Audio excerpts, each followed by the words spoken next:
एक स्थान पर एक भगवान जमीन पर बैठे थे। मैंने कहा भैया इनको ऊंचे उठाओ। बोले मेरे पैसे ही नहीं है।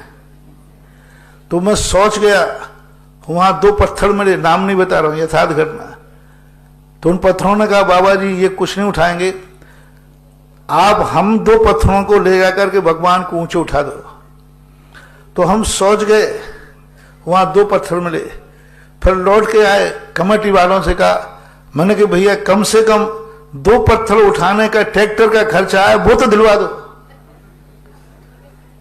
तो उन्होंने कहा मेरे कितने रुपये लगे। ट्रैक्टर वाले को बुलाया तो उसने 1000 रुपया मांगे, तो कमेटी ने मना कर दिया। वो ट्रैक्टर वाले चला गया। अब हम क्या करें। जैसे तैसे हम बाहर बैठे तो एक किसान वहीं बाजू में घर था, तो उसका ट्रैक्टर आया। अब देखना मैंने क्या क्या करना पड़ता मुझे। तो उसने कहा मैंने कहा भाई देख भगवान का मंदिर है, वो ने दर्शन किए। तो कहा महाराज जी आप आशीर्वाद दो, मैं ले आऊंगा, कमेटी देवे तो देवे, नहीं देवे तो नहीं देवे। मेरी हिम्मत बनी। फिर मैं दोबारा सोच तो होके आ गया था।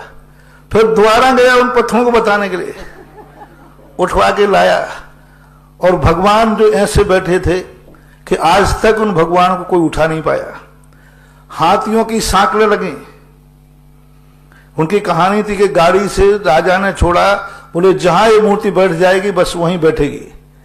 तो मूर्ति वहां से बैठी, उसके बाद हाथी घोड़े सब लगाए गए, खिसकी नहीं। हमने भगवान से कहा भगवान हमें तो आपने किसी लायक छोड़ा नहीं, हमारे पास तो तुमने दो कोणी नहीं छोड़ी। कम से कम थोड़ा बहुत मुनियों को धन रखने देते तो आज तुम्हारे काम तो आ जाता है।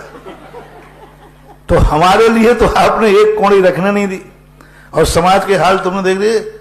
आपको चुपचाप इन पत्थरों पर बैठना हो तो बैठ जाओ, नहीं तो मैं बिहार कर रहा हूं। और ये लोग तो कह रहे हैं उठेंगे ही नहीं। दो पत्थर वो अभी भी मेरी शक्ल में है। दो। तो भगवान कहते कम से कम किसी ने उठाने का भाव तो किया मुझे।